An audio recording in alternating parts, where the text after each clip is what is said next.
పవిత్ర అనే అమ్మాయి కాస్త పొట్టిగాను సరదాగా మాట్లాడేస్తే జోవియల్‌గా ఉంటది. ఈ మధ్యన 'జబర్దస్త్‌లో' బాగా పాపులర్ అయింది. ఈ మధ్యన ఆడపిల్లలు బాగా సక్సెస్ అవుతున్నారు కదా! ఫైమా ఇట్లాంటోళ్ళు. అట్లాగా సక్సెస్ అయినటువంటి అమ్మాయి అనుకోకుండా కార్ యాక్సిడెంట్‌కి గురైందంట. ఆంధ్రప్రదేశ్ అనట అమ్మాయిది. సోమశిల దగ్గరకొచ్చి అట. ఎన్నికల్లో ఓటేయడానికి వచ్చింది. 11 తారీఖున సొంత ఊళ్ళో ఓటు వేసేందుకు వెళ్తూ ఉండగా ప్రమాదం జరిగింది. స్వల్ప గాయాలతో బయటపడింది.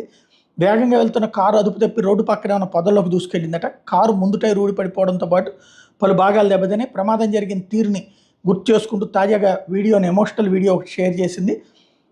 ప్రమాద తీవ్రతకి కారు ముందు టైర్ ఊడిపడిపోయిందని, రోడ్డు పక్కనే ఉన్న పొదల్లోకి దూసుకెళ్ళిపోయిందని, టైంకి ఎయిర్ బెలూన్ తెచ్చుకోవడంతో ప్రమాదం తప్పిందని, చిన్న గాయాలతో బయటపడ్డానని చెప్పుకొచ్చింది. అయితే కష్టపడి కొనుక్కున్నటువంటి కారు ఈ సందర్భంలో పాడైపోయిందంటూ ఆవేదన వ్యక్తం చేసింది.